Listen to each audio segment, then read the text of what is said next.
자, 안녕하세요. 이번 시간에는 보안, 정말 아무리 강조해도 지나치지 않을 그런 보안에 대해서 알아보는 시간 갖도록 하겠습니다. 스마트 팩토리라고 하는 공든탑, 이 공든탑을 한 방에 무너뜨릴 수 있는 것이 바로 보안 문제라고 할 수도 있겠는데요. 자, 그러한 보안 이슈에 대해서 알아보고, 그리고 그 대안들이 어떤 것들이 있는지도 같이 한번 살펴보는 시간 가지겠습니다.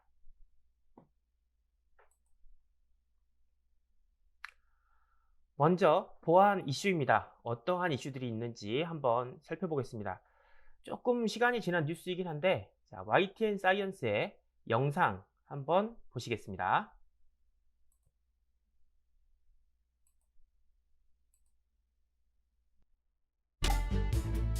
1999년 체르노빌 바이러스 사건이 P2P 파일 공유망을 이용한 바이러스 유포였다면 2003년 125대라는 슬래머 웜으로 인터넷 접속 장애를 일으킨 사건이었습니다. MS사의 데이터베이스 관리 시스템인 SQL의 허점을 이용해 특정 포트로 서버를 공격하며 인터넷 연결을 마비시킨 사건.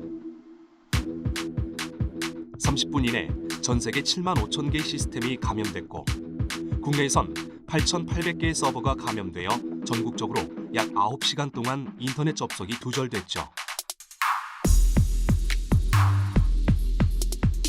2009년 7월 7일엔 피해액만 500억 원이 넘는 해킹 사건이 벌어졌습니다. 국내에선 청와대, 국회, 국방부, 그리고 주요 언론사가 디도스 공격을 당했고 해외에선 미국 백악관과 국무부 또한 공격 대상이었는데요. 3일간 지속된 해당 기관들의 시스템 마비 상태는 사회적, 경제적 측면에서 치명적인 피해를 낳았습니다. 나라를 뒤흔들었던 해킹 사건들. 이 두 가지의 사건에 공통적인 키워드가 있다면 바로 디도스 공격입니다. 그 원리를 이해하기 위해 우리는 해킹에 관련한 몇 가지 용어들을 정리할 필요가 있는데요. 악성 코드는 극의 바이러스와 트로이 목마, 그리고 웜, 이렇게 세 가지로 구분할 수 있습니다. 전파 능력은 바이러스와 웜이 가지고 있고 각각의 형태는 기생, 위장하거나 혹은 독자적으로 존재합니다.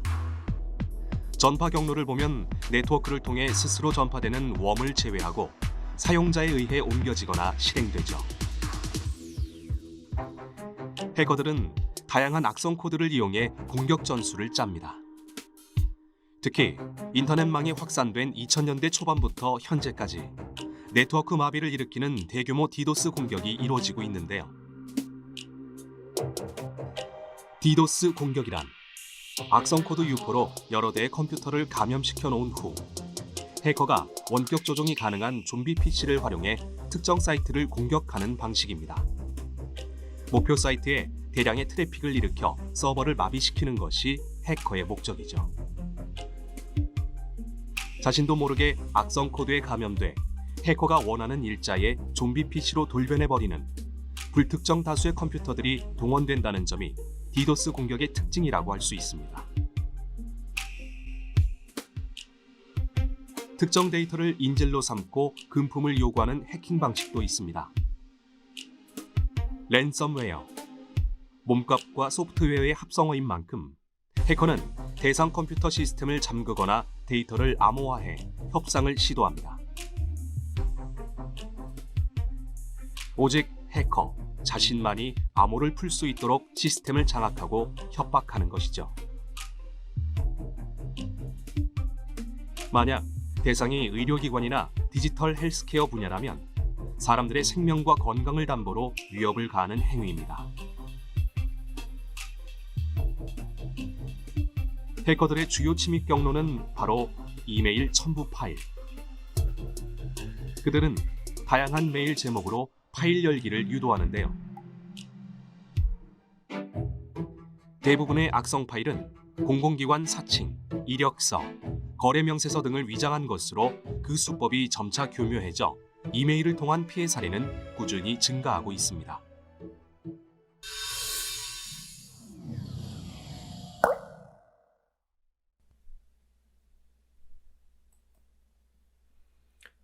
자, 디도스, 랜섬웨어 뭐 한 번쯤은 들어보셨을 것 같습니다. 저희 경우는 저희 집에서 사용하고 있는 개인 PC가 랜섬웨어에 한번 걸린 적이 있었거든요. 다행히 저는 중요한 것들은 이제 사진들이 중요했었는데 그 사진들은 따로 2중, 3중으로 좀 백업을 해놔서 그냥 PC를 밀고 다시 설치한 경험이 있는데, 이게 개인 PC가 아니라 만약에 공장에서 이런 일이 발생을 했다라고 한다면 어떠실 것 같습니까? 답이 안 나올 것 같아요. 상상만 해도. 그래서 안 걸렸으면 좋겠다 라고 하는 것보다는 뭔가 대비를 좀 해야겠죠. 자, 스마트 공장에서의 보안 이슈는 매우 중요한 문제입니다. 스마트 공장은 컴퓨터 시스템, 네트워크 및 다양한 장치들로 구성되어 있지요. 그동안 쭉 배우셨잖아요. 이들은 자동화된 운영 및 생산 프로세스를 관리하기 위해서 이렇게 하기 위해서 서로 연결이 되어 있어요. 이런 연결성은 효율성과 생산성을 높일 수도 있습니다만 반대로 양날의 검이죠. 동시에 보안 취약점을 만들어낼 수도 있습니다. 맞죠? 편리하기 위해서 혹은 생산성을 높이기 위해서 서로 통신선으로 연결을 해놨는데 뭐 유선 또는 무선으로 편리하기 위해서 서로 협업하기 위해서 만들어 놨습니다만 여기를 해커들이 뚫고 들어올 수도 있잖아요. 자, 이 그림부터 한번 설명을 좀 드려보겠습니다. 지난 언제죠? 네트워크 기술, 자동화 기술, 제어 기술 설명을 할 때 보여드렸던 화면인데 역시 마찬가지로 한국인터넷진흥정보원에 있는 그림을 좀 따왔습니다. 자, 먼저 클라우드 플랫폼. 자, 여기 있네요. 여기부터 시작해서 여기까지 싹 다 가름한다고 생각해도 될 것 같습니다. 자, 클라우드 플랫폼. 클라우드를 통해서 가상화된 컴퓨터 시스템의 리소스를 사용하는 영역을 의미를 합니다.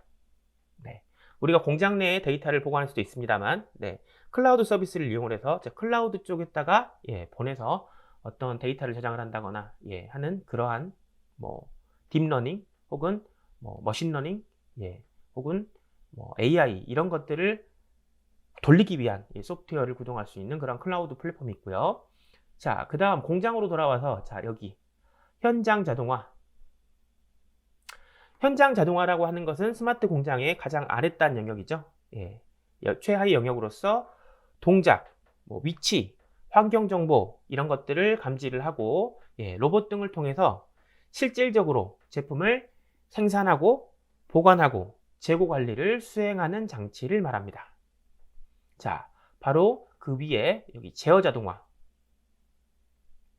자, 스마트 공장의 생산 설비로부터 입수한 정보를 분석하고 가공하고 시뮬레이션을 수행을 하고요. 그리고 그 위에 있는 상위에 있는 여기 응용 시스템 영역과 연결을 해서 생산 설비 모니터링 혹은 생산 설비를 제어하는 영역을 의미합니다.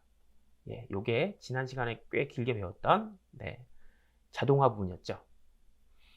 자, 제어 자동화에는 PLC 그리고 HMI, 뭐 CNC는 저희가 다루지 않았습니다만 뭐 산업용 센서 그리고 여기 어디쯤 위치를 하게 될 스카다 뭐 이런 것들이 같이 포함이 됩니다. 자, 다음 응용 시스템 소프트웨어죠.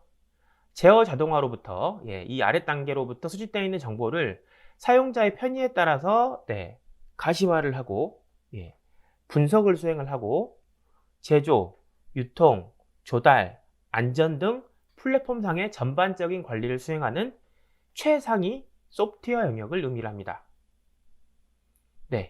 응용 시스템은 기존의 공정관리 시스템인 PLM, 프로덕트 라이프 사이클 매니지먼트, PLM, 그리고 MES, 매뉴팩처링 익세큐션 시스템, 요 정도에 해당이 되겠네요. 그리고 ERP, 엔터프라이즈 리소스 플래닝. 여기 전사적 기업을 관리할 수 있는.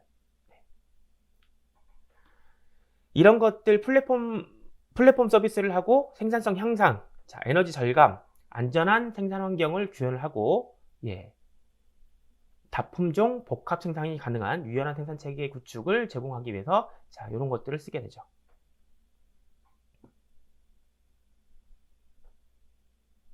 그리고 여기 하나 빠졌네요. 공급망 관리, SCM, 서플라이 체인 매니지먼트. 다시요.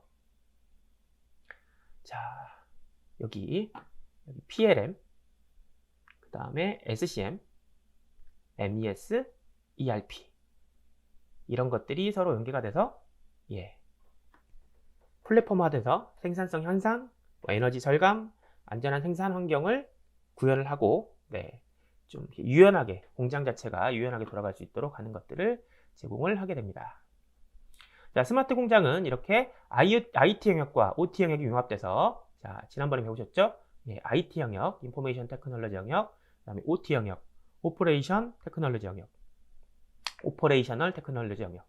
이렇게 두 가지 영역이 서로 융합이 돼서 효율을 높인 시설인 만큼 융합이 됐다라고 하는 것들은 서로 연결이 됐다라는 얘기겠죠.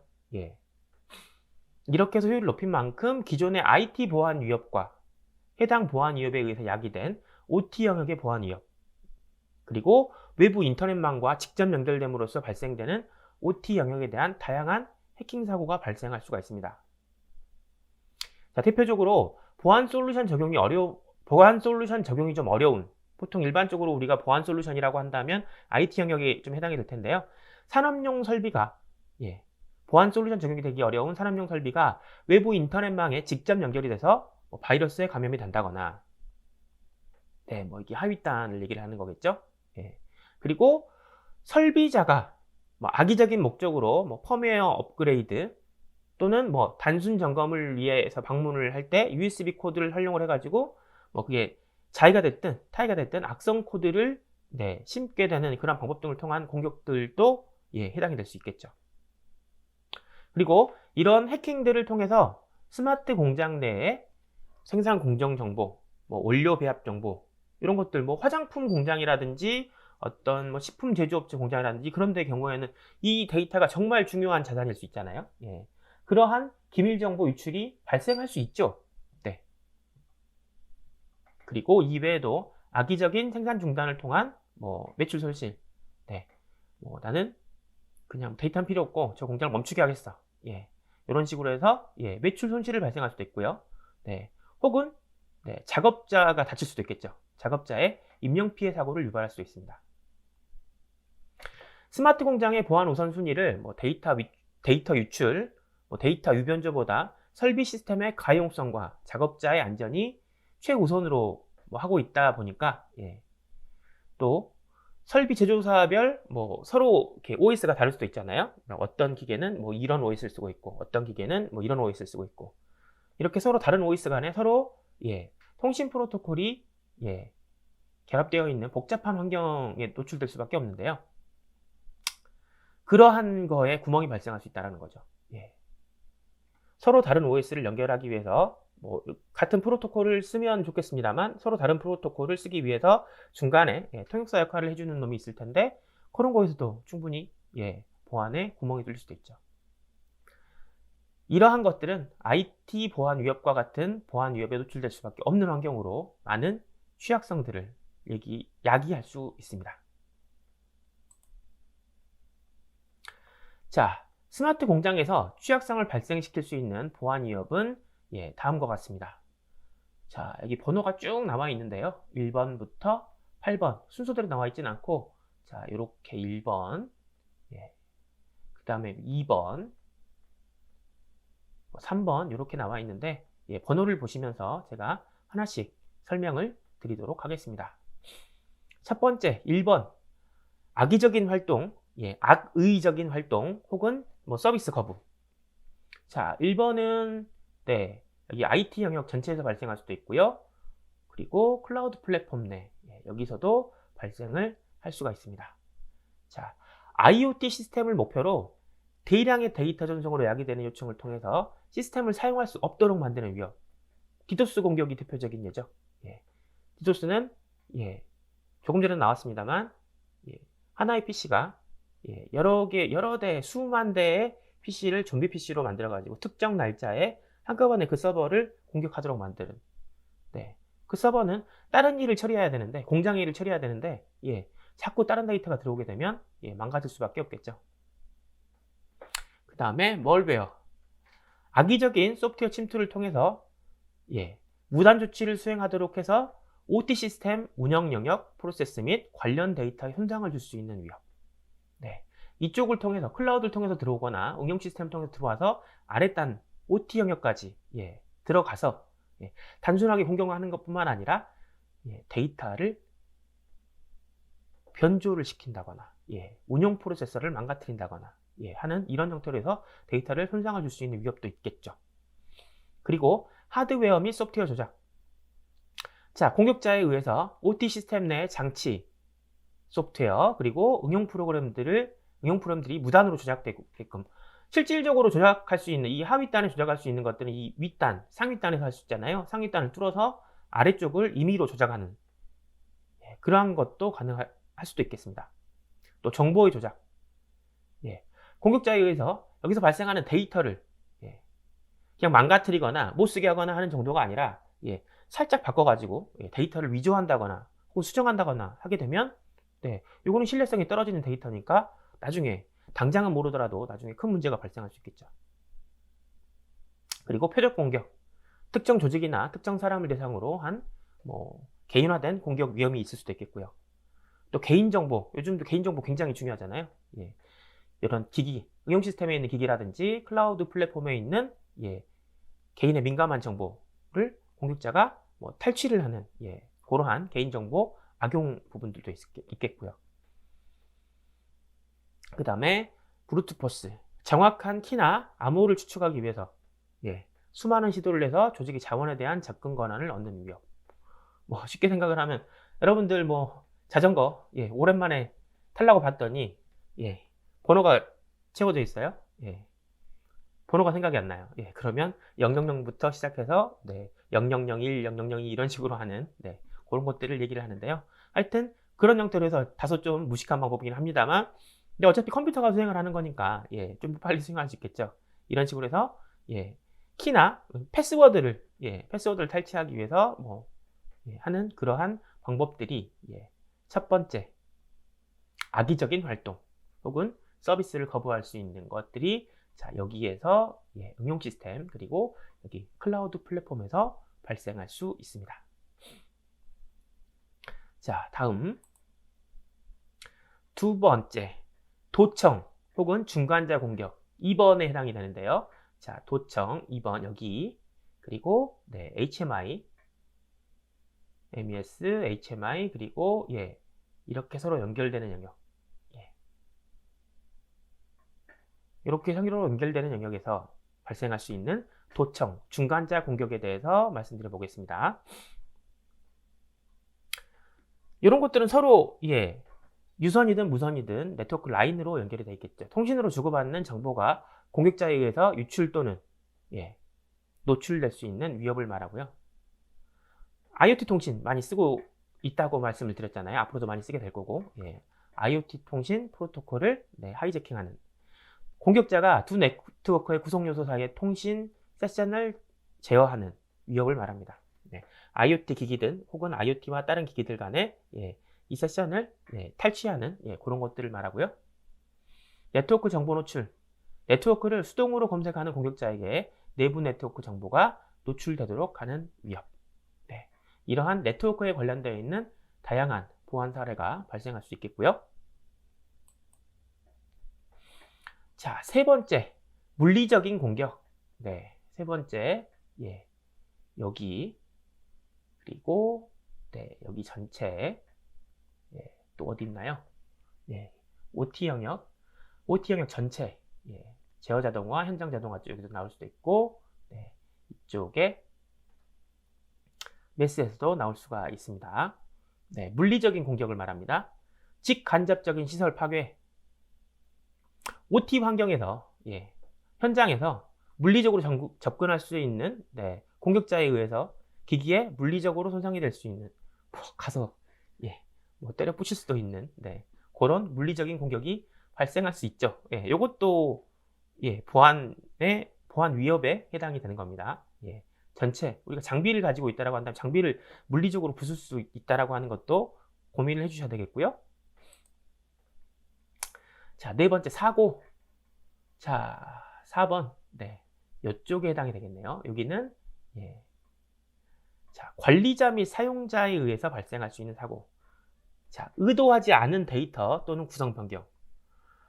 자, 선무당이 사람을 잡는다고 불충분한 교육을 받지 않은 직원에 의해서 수행된 OT 시스템에 의해서.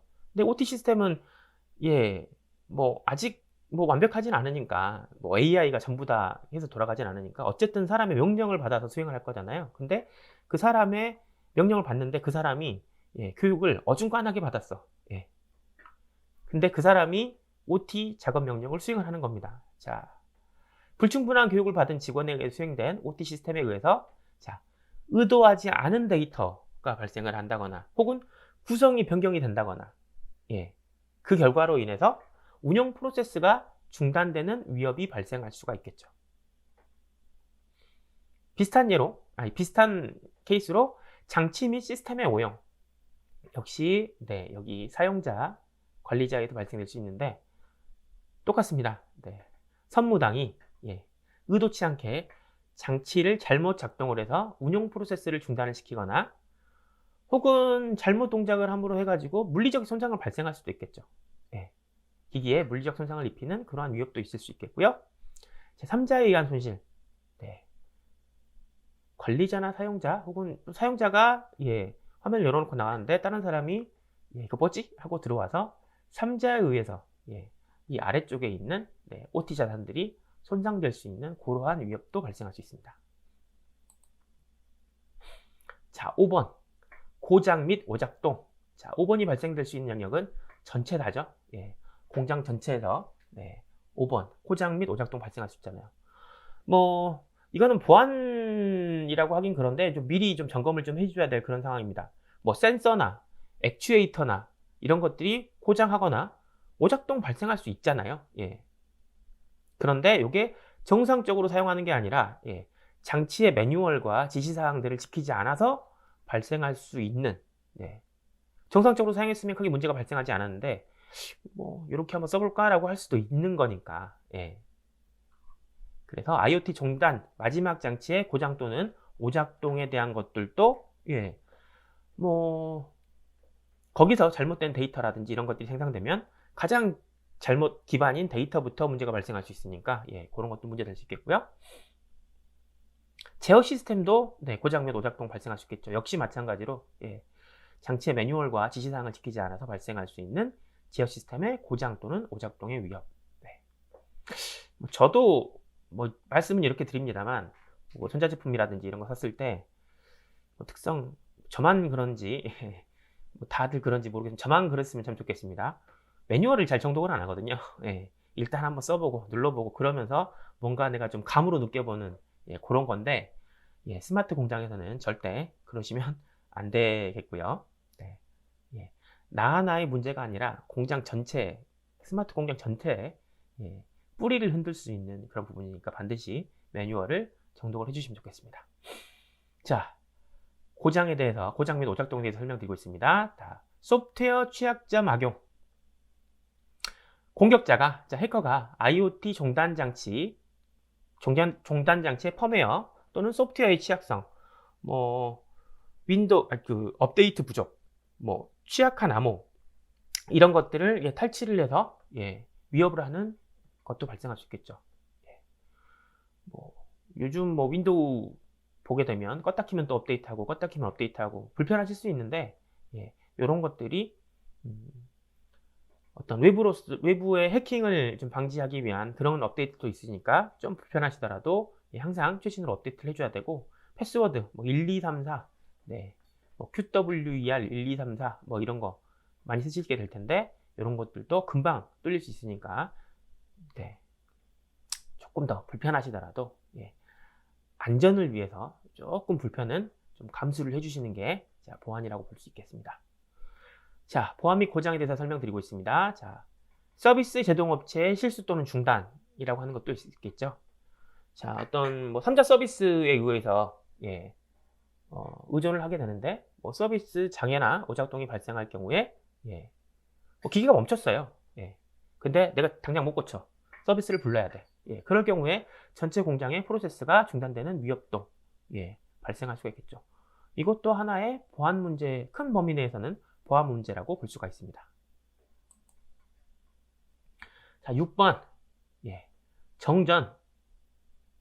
정전도 보안 문제냐라고 생각할 수 있는데, 스마트 공장이 우리가 생산 어떤 효율성을 위해서 돌아간다라는 그 계획이 있을 텐데, 그 계획 안에서 벗어날 수 있는 모든 요인들은 전부 다 보안의 위협이라고 볼 수 있습니다. 정전도 생각을 해야겠죠. 자, 정전이 되게 되면 뭐가 제일 큰 문제냐면, 기계도 멈춥니다만 통신 및 네트워크가 멈춥니다. 케이블, 무선, 모바일 네트워크 등의 문제로 통신 링크의 사용이 불가능하게 됩니다. 그러면 밑단에서부터 생산되는 모든 데이터들이 서로 연결할 수 있는 부분이 없어지다 보니까 요거는 뭐 해킹은 아닌다고 하더라도 이것도 마찬가지로 공장 전체가 멈출 수 있죠. 자, 다음 정전을 통해서 전원 공급이 중단이 됩니다. 뭐 그렇기 때문에 네트워크가 멈추는 거겠지만요. 전원 공급 장치의 고장 또는 오작동으로 전원 공급이 중단이 됩니다. 대부분 다 전기로 동작이 되잖아요. 많은 것들이. 근데 전원이 공급이 중단되면 멈추겠죠. 그리고 지원 서비스 손실. 생산 또는 물류를 지원한 시스템의 오류 또는 오작동의 위협이 발생할 수 있습니다. 7번. 위법. 개인정보 위압. 개인정보를 위반하는 것. 개인 데이터 처리와 관련된 법적 문제 및 재정적 손실의 위협도 있을 수 있겠고요. 뭐 계약사항의 미이행, 뭐 구성요소 제조업체나 소프트웨어 제공자가 필요한 보안 조치를 보장하는 것을 이행하지 않아서 계약상 요건을 위반하는 것도 위협이 될 수가 있습니다. 마지막으로 재해. 벌써가 안 넘어가네요. 여기 재해. 홍수, 낙뢰, 강풍, 비, 강설 등 자연재해를 통해서 발생할 수도 있는 위협도 있고요. 또 환경재해, 화재, 오염, 먼지가 많이 쌓인다거나 부식이 된다거나 녹슨다거나 폭발과 같은 사고에 이런 것들에 대한 위협도 발생할 수 있습니다. 그래서 전체적으로 자, 물리적인 보안부터 외부에 의한 해킹부터 그리고 관리자에 의한 실수 혹은 뭐 정전 혹은 재해 이런 것들까지 전부 다 보안의 범주에 해당이 될 수가 있습니다. 이런 것들은 하나라도 문제가 발생을 했을 때 우리가 목표한 계획에 도달하지 못하게 되므로 주의하셔야 됩니다. 자, 스마트 공장의 보안 사례입니다. 여기 한국인터넷시민정보원에서 발췌한 건데요. 2007년부터 시작해서 미국 수자원, 터키 에너지, 이란 원자력, 바이러스가 걸려서 원자력 원심 분리기 1000개가 복구 불가능한 상태에 2011년 스카다 시스템에 대한 스카다 시스템에 많은 정보가 모이는데 이런 것들을 수집해서 유출을 했다. 그 다음에 이런 석유시설 멀리어가 석유회사의 주변 정보를 빼낸 후에 삭제를 해버렸다.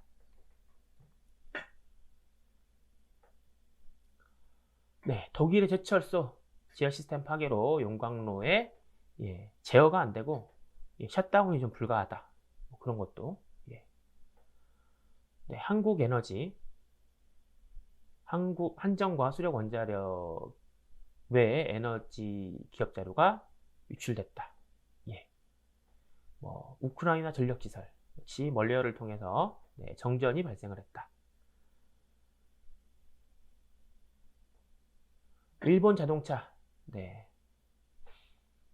일본 자동차 회사가 랜섬웨어에 감염돼 가지고 48시간 동안 생산이 중단이 됐다. 예, 반도체 업체죠. TSMC. 예, USB를 통해서 하루 동안 감염이 돼서 하루 동안 가동이 중단됐다. 네. 노르스크 하이드로 랜섬웨어로 생산 차질이 발생했다. 네. 여러 가지 이런 보안 사례들이 많이 있는데 이 중에 한 두 가지 정도 우리 TSMC하고 노르웨이 노르스크 하이드로 이 두 가지 사례만 한번 좀 드립해 보겠습니다. 자, 먼저 TSMC. 뭐 아시다시피 세계 최대 반도체 위탁 생산 파운드리 업체죠. 많은 기업들에게 반도체 칩을 제조해주는 역할을 하고 있습니다. 잠시만요.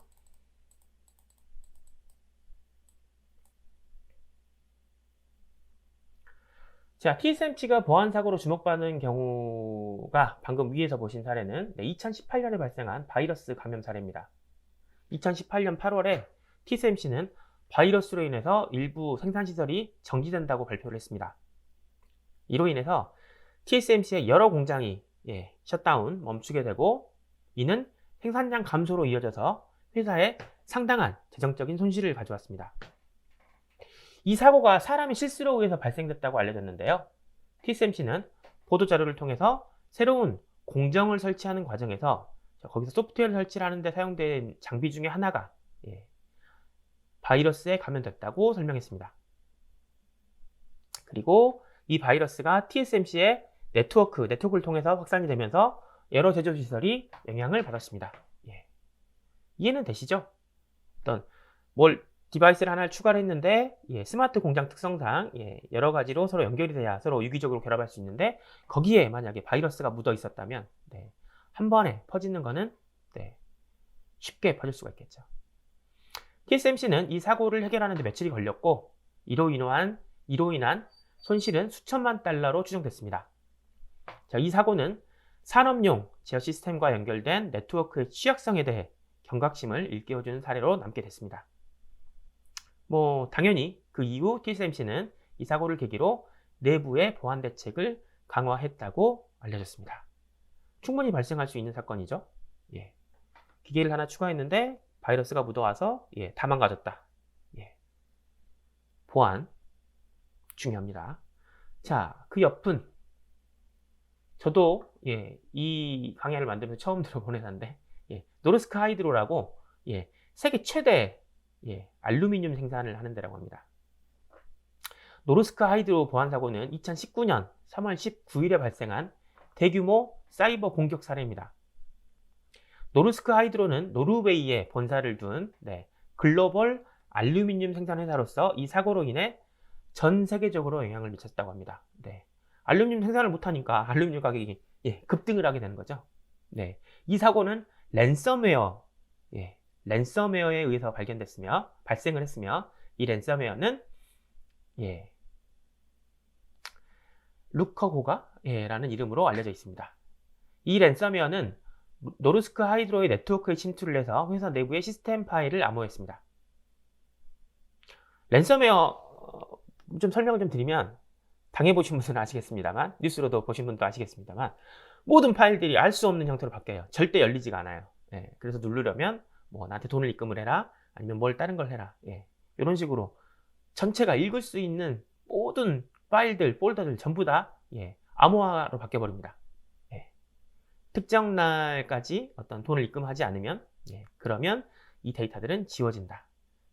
돈을 주면 그 암호화된 파일들, 복구화 파일을 줘가지고 다시 복구할 수도 있겠으나 또 복구를 안 하는 그런 케이스도 많이 있다고 해요. 여튼 자, 이 노르스크 하이드로는 랜섬웨어에 의해서 발생이 됐고 모든 파일들이 암호화가 됐고 그 PC만 암호화되면 상관없겠습니다만 전부 다 네트워크로 연결되어 있으니까 전체가 다 암호화가 됐겠죠.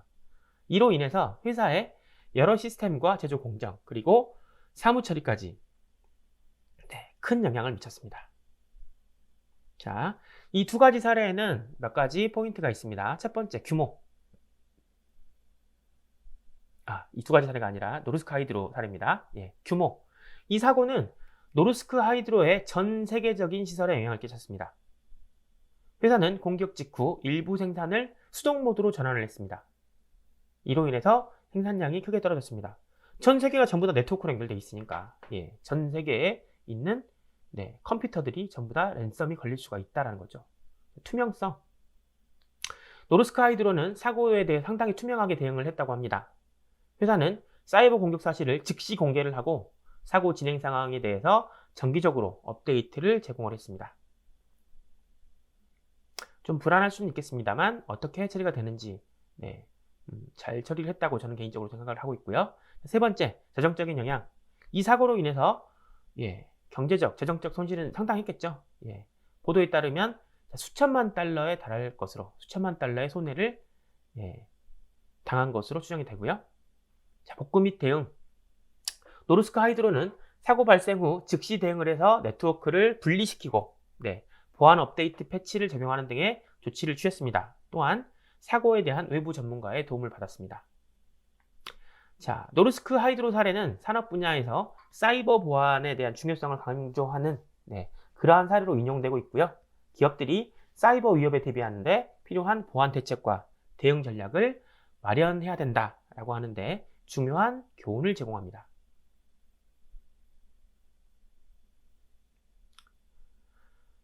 자, 잠시만요.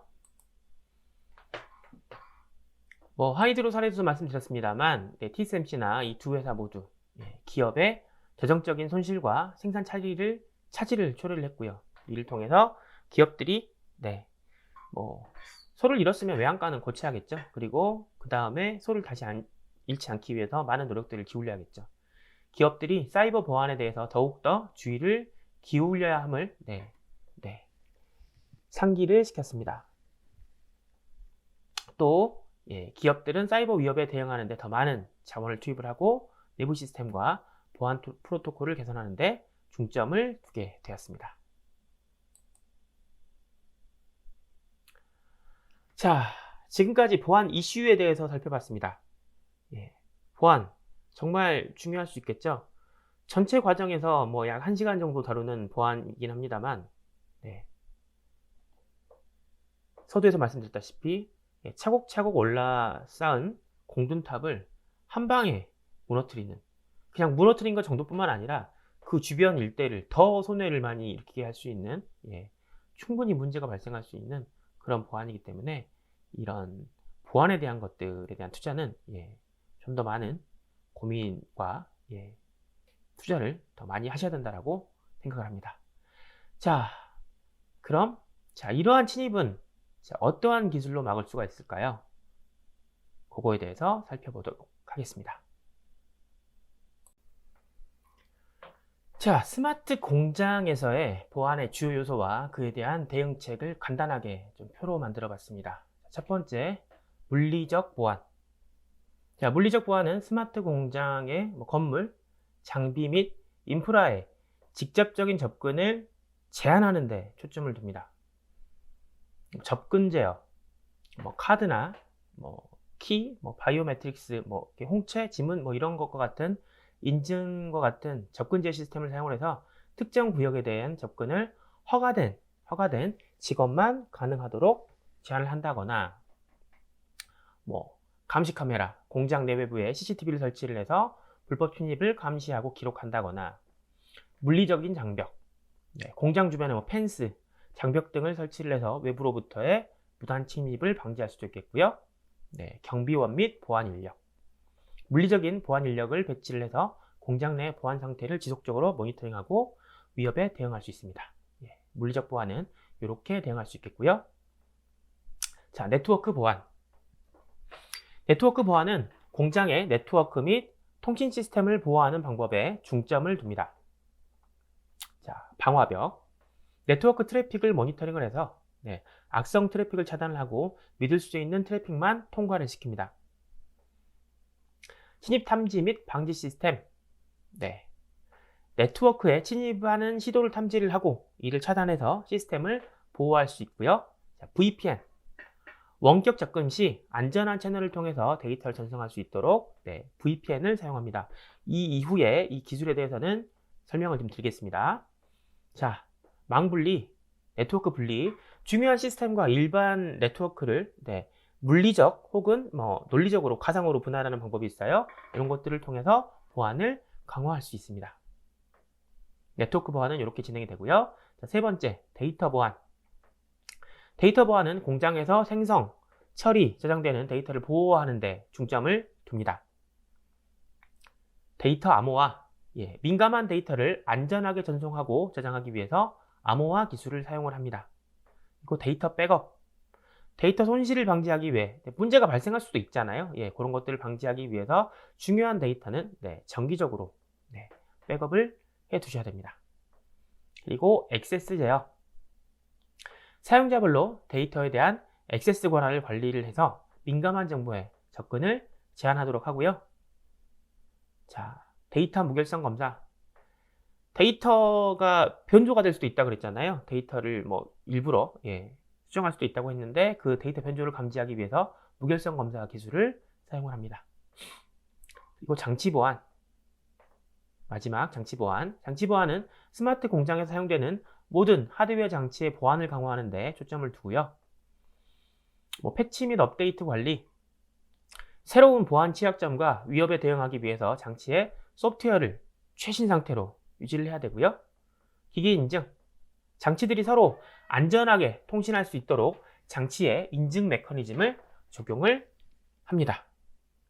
보안 정책 적용, 자, 기본 비밀번호, 불필요한 서비스 비활성화 등 그런 것들을 포함해서 보안 정책을 적용해서 장치를 보호를 합니다. 스마트 공장은 상호 연결되어 있는 시스템과 장치들로 구성이 되고요. 이런 복잡성으로 인해서 보안의 취약점이 증가를 합니다. 따라서 표에서 보시는 여러 보안 요소들을 통합적으로 관리를 하고 강화하는 것이 중요합니다. 자, 본격적으로 스마트 공장 기술에 대해서 파보겠습니다. 여기서부터는 좀 어렵습니다. 그래서 여기도 이러한 기술들이 있구나, 이렇게 하면 되겠구나 라는 그런 정도, 나무를 보시기보다는 좀 숲을 보시는 그렇게 좀 목적을 잡고 임하시면 좋을 것 같습니다. 자, 스마트 공장 보안 기술입니다. 자, 암호화 기술, 네트워크 보안 기술, 그 다음에 액세스 제어, IoT 보안, 이런 것들이 있습니다. 강의 자료에 약간의 오타가 있어서 수정을 좀 하고 왔는데 편집의 힘으로 눈치를 채셨는지 모르겠습니다. 이 액세스 제어가 이어서 눈에 엄청 거슬리더라고요. I로 바꿨습니다. 영어로 쓸걸. 자, 하나씩 살펴보도록 하겠습니다. 자, 첫 번째, 데이터 보안, 데이터 암호화에 대한 중요성. 자, 쭉 한번 읽어볼까요? 데이터 암호화는 일반 텍스트 또는 암호화되지 않은 버전의 데이터를 암호문 또는 암호화된 버전으로 변환하는 방식이다. 데이터가 암호화가 되면 이 키를 가진 사람 혹은 암호 해독 키를 소유한 사람만이 데이터에 액세스가 가능하다. 일반적으로 사용하기는 불편할 수 있습니다만 데이터의 소중함을 생각한다면 좀 불편함을 좀 감수를 하시더라도 여러분 정말 중요한 물건은 금고에 보관을 하실 수 있잖아요. 금고에 보관하시게 되면 열쇠로 열고 들어가야 되는 불편함이 있잖아요. 하지만 그 불편함이 싫어서 나는 중요한 물건을 아무데나 놓고 다닌다고 한다면 견물생심이라고 잊어버릴 확률도 없겠죠. 데이터는 정말 중요한 보물이라고 생각을 하시고 조금 불편하시더라도 관리를 하셔야 됩니다. 어떻게? 암호화로. 설명드리겠습니다. 스마트 공장에서 데이터의 암호화는 매우 중요한 역할을 합니다. 스마트 공장은 다양한 센서와 장치, 네트워크를 통해서 막대한 양의 데이터를 생성하고 처리하는데요. 이 데이터는 제조 과정의 효율성, 품질 관리, 비용 절감 등에 필요한 핵심 정보를 담고 있습니다. 쭉 계속 해왔던 말이죠. 이러한 정말 중요한 보물과 같은 데이터를 보호하는 데 있어서 암호화는 큰 의미를 가지고 있습니다. 기밀성 보호. 기밀성. 북쪽에 있는 있었던 그 기밀성 말고요. 기밀성. 죄송합니다. 스마트 공장의 데이터에는 기업의 중요한 정보, 예를 들어서 제조 공정, 재료 비용, 기술적인 특성 등이 포함될 수가 있죠. 이런 정보가 경쟁사나 뭐 악의적인 제3자한테 노출이 된다면 기업에 큰 손해를 입힐 수 있습니다. 데이터 암호화를 통해서 이러한 중요한 정보가 무단으로 접근되거나 유출되는 것을 방지하고 혹시나 유출된다고 하더라도 뭐 암호화를 풀 수 있는 키가 없다면 손해를 최소화할 수 있겠죠. 다음, 데이터 무결성 유지. 자, 암호화는 데이터가 전송된 과정에서 변경되거나 손상되는 것을 방지하는 데 중요한 역할을 합니다. 스마트 공장에서 실시간으로 많은 데이터가 전송이 되죠. 이 데이터는 무결성 유지가 되는 것이 중요합니다. 중간에 뭔가 변화가 되면 안 돼요. 암호화를 통해서 이 데이터가 다른 뭐 해커라든지 3자에 의해서 조작되지 않고 원본 그대로 전송되는 것을 보장할 수가 있습니다. 암호화를 통해서요. 신뢰성. 고객 데이터 또는 제품에 관한 중요한 정보를 안전하게 보호하는 것은 기업의 신뢰성을 높이는 데 중요한 요소입니다. 그리고 사이버 공격으로부터의 보호. 스마트 공장은 사이버 공격의 대상이 될 수 있죠. 갈수록 더 많아질 것 같습니다. 이러한 공격은 기업에 큰 손해를 입힐 수 있죠. 암호화된 데이터는 이런 취약해진 상황에서도 기밀성, 무결성, 신뢰성을 유지하는 데 도움을 줍니다. 스마트 공장의 데이터 암호화는 기업의 민감한 정보를 보호하고 데이터 무결성을 유지하고 기업의 신뢰성을 높이고 사이버 공격으로부터 보호하는 데 중요한 역할을 수행을 하니까요. 스마트 공장을 운영하는 기업들은 데이터 암호화에 적절한 중점을 두셔야 합니다. 자, 스마트 공장 보안 기술 데이터 암호화. 스마트 공장 내 사용되는 저장 및 송수신 데이터에는 공장을 제어할 수 있는 이러한 정보들이 포함되어 있고요.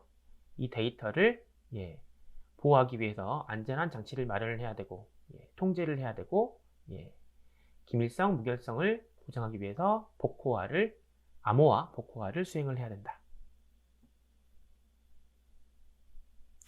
앞서 했던 비슷한 말입니다. 자, 데이터 암호화 기술 여러 가지가 있습니다. 이런 용어들이 좀 나오게 될 텐데요. 도대체 뭔 말인가 하실 텐데 앞서 말씀드렸던 것처럼 나무보다는 저러한 기술이 어디에 정도 쓰이는구나 라는 느낌 정도 숲을 좀 보시는 것을 목표로 설명을 좀 들어주시면 감사하겠습니다. 암호화 기술 여러 가지가 있는데 이 중에 뭐 한 4가지 정도 살펴보겠습니다. 첫 번째, AES Advanced Encryption Standard의 약자로 데이터를 보호하기 위해서 널리 사용되는 암호화 알고리즘입니다. 미국 정부의 표준으로 채택이 돼서 전 세계적으로 많은 시스템과 서비스에서 데이터 암호화를 위해서 사용되고 있습니다. 주요 특징입니다. 블록 암호. AES는 블록 암호 방식을 사용합니다. 이는 입력 데이터를 일정한 크기의 블록으로 나눠서 각 블록을 개별적으로 암호화합니다. AES는 128비트의 블록 크기를 사용합니다. 키 길이.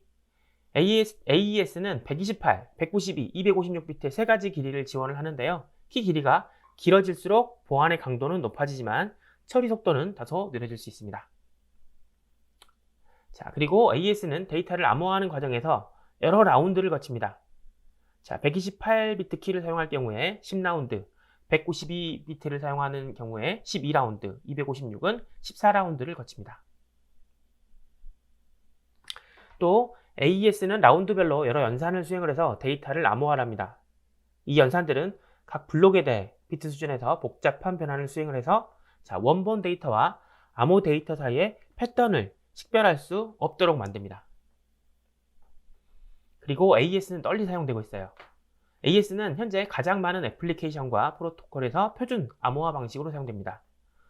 예를 들어서 SSL, TLS, 와이파이 보안, WPA, WPA2, WPA3 이런 방식, 파일 암호화 등에 사용됩니다. 특히 WPA의 경우에는 여러분들 무선 네트워크, 여러분 스마트폰 공유기 연결할 때 패스워드 물어볼 때 많이들 보셨을 거예요.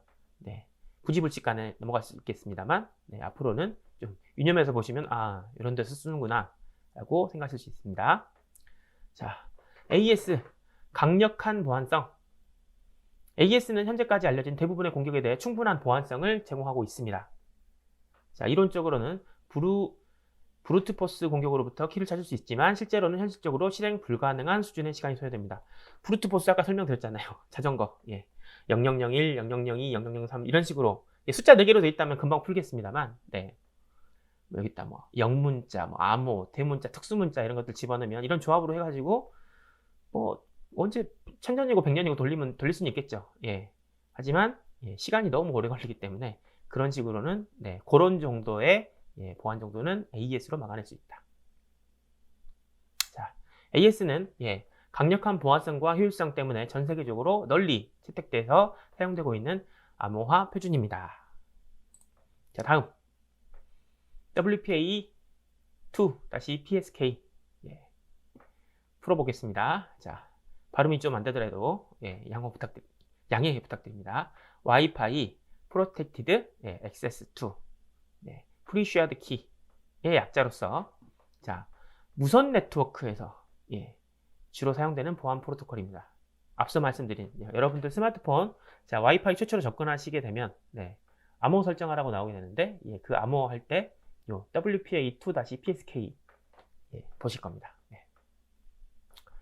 자, 요거는 네트워크에 접속하기 위해서 사전에 공유된 키, 요거 PSK 프리쉐어드 키, 사전에 공유된 키를 사용해서 클라이언트와 액세스 포인트라 하면은 뭐 무선 공유가 될 수도 있겠고요. 보통 우리가 AP라고 얘기를 하죠. 무선 장치.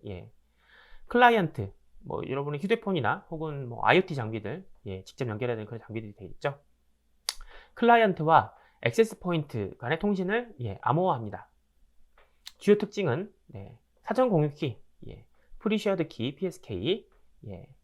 이거는 사전에 액세스 포인트와 클라이언트 간에 공유된 키를 사용한다고 말씀드렸고요. 이 키는 네트워크 관리자가 액세스 포인트에서 설정을 하고 무선 AP에서 설정을 하고 사용자들은 해당 키를 사용해서 네트워크에 연결을 합니다. 암호화. 자, 암호화는 그 위에서 이 전장에 설명드린 AES를 사용해서 데이터를 암호화하고요. AES는 강력한 암호화 알고리즘이고 무선 트래픽을 안전하게 보호합니다. 그리고 네트워크 암호화. 자, 클라이언트와 액세스 포인트 간의 통신을 암호화해서 데이터 기밀성을 보장을 하고요. 이는 외부의 도청자가 네트워크의 트래픽을 엿들을 수 없도록 합니다. 자, 무선 통신이다 보니까 중간에 요거를 무선 통신 방식을 캡처할 수 있어요. 그런데 캡처를 해봐도 이게 뭔 소린지 알 수 없게 만든다는 얘기겠죠. 사전 인증. WPA2 방식은 클라이언트가 네트워크에 연결하기 전에 액세스 포인트로부터 PSK, 프리쉐어드 키 인증을 받아야 된다고 했잖아요. 이를 통해서 무단 접근을 방지하고 사용자의 신원을 확인할 수 있습니다. 자, WPA2 PSK는 이전에 WEP 방식이나 WPA 방식에 비해서 보안 수준이 향상됐습니다. 하지만 키가 액세스 포인트와 클라이언트에 모두 노출되어 있기 때문에 악의적인 사용자가 키를 탈취를 하게 되면 네트워크에 대한 접근 권한을 얻을 수도 있다고 합니다. 따라서 강력한 사전 공유 키를 사용을 하고 키를 안전하게 관리하는 것이 중요하겠죠. 역시 사람의 몫이에요. 자, SSL. 자, 우리 인터넷에서 많이 쓰고 있는 프로토콜이죠. 여러분들 인터넷 주소창에 보시면 잘 보시면 나오겠습니다. HTTP HTTP. 근데 요즘은 HTTPS로 많이 바뀐 것들을 확인하실 수가 있는데요. 그에 대한 설명입니다. 자, HTTP 하이퍼텍스트 프로토콜. 요거는 클라이언트와 서버가 정보를 텍스트로 주고받는데 이때 텍스트로 주고받는데 이때 정보를 탈취당하면 그게 뭐 데이터 유출이 되겠죠. 이러한 보안의 취약점을 보호하기 위해서 HTTP에 SSL이라고 하는 것을 추가해서 주고받는 정보를 암호화하는 그래서 HTTPS라고 하는 프로토콜이 등장했습니다. 이거 여러분들 주소창에 유심히 한번 봐보세요. 전에는 그냥 HTTP 땡 / 뭐 따따따 뭐 네이버.com 이런 식이었다면 지금은 HTTPS로 바뀌었습니다. 네. 자, SSL이에요. 예.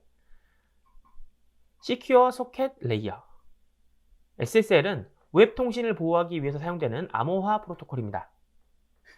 SSL은 클라이언트와 서버 간의 통신을 암호화해서 데이터의 기밀성과 무결성을 보호를 하고요. 인증을 제공해서 신뢰할 수 있는 통신을 확립합니다. SSL은 안전한 인터넷 연결 구축을 하기 위해서 여러 가지 기능들을 제공을 하는데요. 먼저 암호화, 인크립션. SSL은 데이터를 암호화해서 도청이나 데이터 변조를 방지합니다. 클라이언트와 서버 간의 통신은 공개키 암호화 및 대칭키 암호화를 사용해서 보호가 됩니다. 인증, Authentication. SSL은 클라이언트와 서버 간의 상호 인증을 수행합니다. 서버는 디지털 인증서를 사용을 해서 자신의 신원을 증명을 하고 클라이언트는 서버의 신원을 확인할 수 있습니다. 이를 통해서 중간자의 공격을 방지하고 신뢰할 수 있는 통신을 구축합니다. 무결성. SSL은 전송된 데이터의 무결성을 보장합니다. 데이터가 전송 중에 수정됐는지 안 됐는지를 확인하기 위해서 메시 인증 코드나 해시 함수를 사용을 해서 무결성을 보호를 합니다. 상호 호환성. SSL은 다양한 플랫폼과 프로토콜에서 동작하도록 설계됐습니다. 대부분의 웹브라우저와 웹서버는 SSL을 지원을 하고요. HTTPS로 알려진 안전한 웹 통신을 제공을 합니다. 최근에는 SSL의 후속 버전인 TLS, Transport Layer Security가 보다 널리 사용되고 있습니다. TLS는 SSL 3.0을 기반으로 개발됐고요. 보안 강화와 새로운 기능을 제공을 합니다. 일반적으로 SSL이라고 언급되는 경우에도 실제로는 TLS 프로토콜이 사용되는 경우가 많다고 합니다. TLS 방금 전에 좀 설명을 드렸는데요. Transport Layer Security. 네트워크 통신에서 데이터의 기밀성과 무결성을 보장하기 위해 사용되는 암호화 프로토콜이고요. SSL과 비슷하죠? 비슷한 게 아니라 거기서 진화가 됐으니까요. TLS는 웹통신을 비롯한 다양한 프로토콜에 사용되고요. 이전에 SSL 3.0을 기반으로 개발이 되었습니다. 특성도 비슷하겠죠? 보안 통신 채널. TLS는 클라이언트와 서버 간의 통신을 보호하는 보안 통신 채널을 설정합니다. 이를 통해서 데이터는 암호화돼서 전송되며 도청이나 데이터 변조를 방지합니다. 암호화. TLS는 공개키와 대칭키 암호화를 혼합해서 데이터를 암호화합니다. 대칭키 암호는 효율적인 데이터 전송을 위해서, 공개키 암호화는 안전한 키 교환과 서버 인증을 제공을 합니다. 인증. TLS는 디지털 인증서를 사용해서 서버의 신원을 확인하고 클라이언트의 신원을 인증합니다. 이를 통해서 중간자 공격을 방지하고 신뢰할 수 있는 통신을 확립합니다. 무결성. 전송된 데이터의 무결성을 보장합니다. 메시지가 전송 중에 수정됐는지 안 됐는지, 아까 전에 설명드렸던 메시지 인증 코드 혹은 해시 함수를 통해서 무결성을 확보하고요. 프로토콜 호환성. TLS는 다양한 프로토콜과 플랫폼에 동작할 수 있도록 설계됐습니다. HTTPS는 가장 널리 사용되어 있는 TLS의 프로토콜의 응용 사례입니다. HTTPS는 풀어보자면 Hypertext Transfer Protocol over SSL TLS의 약자라고 합니다. 어렵네요. TLS는 보안 통신을 위해서 다양한 알고리즘, 키 교환 방법, 인증서 형식 등을 제공을 합니다. 점점 발전될수록 TLS는 이전 버전과 비교를 해서 보안 강화, 성능 향상을 제공을 하고 네트워크 보안의 필수적인 요소로 사용이 되고 있습니다. 데이터 암호화를 알아봤고요. 이제는 네트워크 보안 기술에 대해서 살펴보도록 하겠습니다.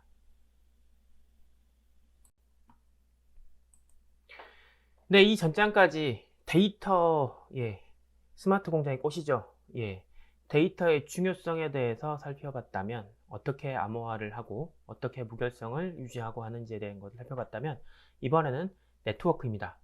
스마트 공장은 온통 눈에 보이든 눈에 보이지 않든 네트워크로 연결이 돼 있어서 어떤 효율성과 생산성을 높인다고 말씀 좀 드렸는데, 그에 따라서 스마트 공장에서의 네트워크의 보안 기술은 매우 크죠. 네트워크 보안을 강화하는 것은 스마트 공장의 안전성과 성능을 보장을 하고 민감한 데이터의 보호를 달성하기 위해서 필수적입니다. 이에 대해서 몇 가지 이유와 중요성에 대해 살펴볼게요. 자, 먼저 데이터 보호. 스마트 공장은 다양한 기기들과 시스템이 상호 연결되어 있어서 데이터를 서로 주거니 받거니 합니다.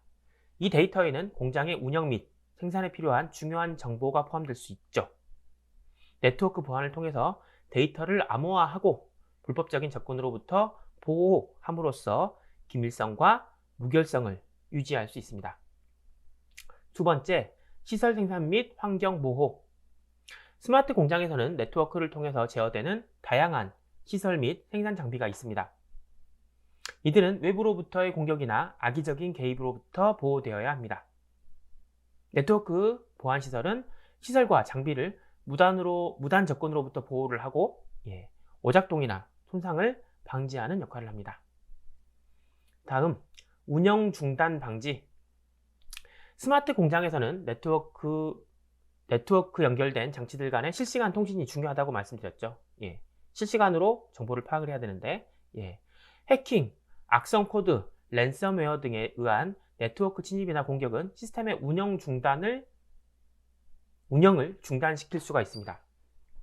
네트워크 보안을 강화를 함으로써 이러한 위협으로부터 시스템을 보호하고 비상사태를 예방할 수 있습니다. 다음, 지적재산권 보호. 스마트 공장에서는 혁신적인 기술과 프로세스가 개발돼서 사용될 수 있습니다. 이러한 지적재산권은 경쟁 우위를 유지하고 비즈니스 성공에 중요한 역할을 하게 되는데요. 네트워크 보안을 통해서 이런 지적재산권을 보호하고 불법적인 접근이나 유출로부터 방지를 할 수 있습니다. 규정 준수. 스마트 공장은 보안과 개인정보 보호와 관련되어 있는 관련 법적 요구사항을 준수를 해야 됩니다. 네트워크 보안을 충실히 구현함으로써 이런 규정을 준수하고 법적 책임을 충족할 수가 있습니다. 스마트 공장에서의 네트워크 보안은 생산성과 효율성을 향상시키고 안전성과 신뢰성을 제공하는 데 중요한 역할을 하게 됩니다. 효과적인 네트워크 보안 기술을 적용해서 스마트 공장의 운영을 안정화시키고 오늘날의 디지털 위협으로부터 최선의 방어를 제공할 수 있습니다.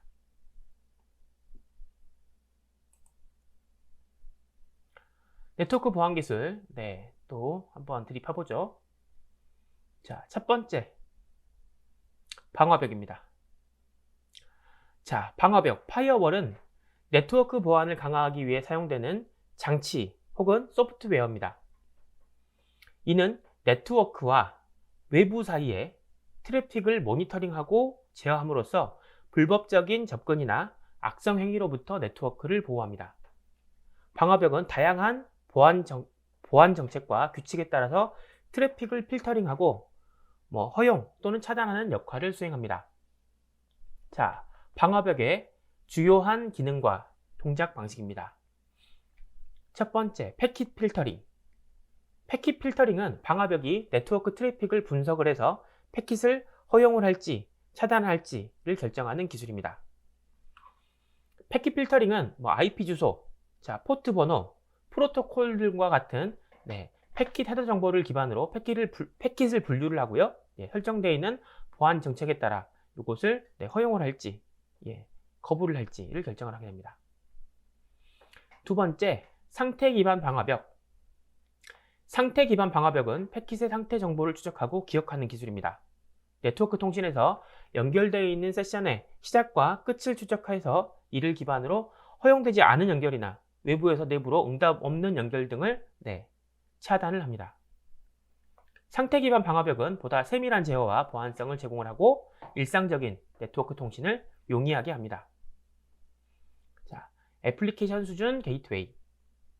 애플리케이션 수준의 게이트웨이는 네트워크 트래픽을 OSI 모델의 응용 계층까지 검사를 하고 제어하는 방화벽입니다.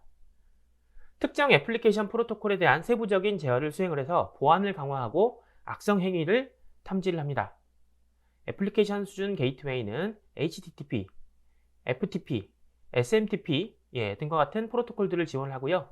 데이터 필터링, 인증, 암호화 등의 기능을 제공합니다. 그리고 방화벽은 VPN, 가상서설망을 지원합니다. 방화벽은 VPN을 구축을 하고 보호하기 위한 기능을 제공합니다. VPN은 인터넷을 통해 안전하게 암호화된 터널들을 만들어서 사용자들이 안전하게 원격으로 접속하고 데이터를 교환할 수 있도록 합니다. 방화벽은 VPN 연결을 보호하고 인증 및 암호화를 통해 데이터의 기밀성과 무결성을 유지합니다. 방화벽은 스마트 공장의 네트워크 보안을 강화하는 데 중요한 역할을 합니다. 적절한 설정과 정기적인 업데이트를 통해서 네트워크 트래픽을 모니터링하고 악의적인 행위로부터 보호하며 스마트 공장의 운영을 안전하게 유지할 수 있습니다.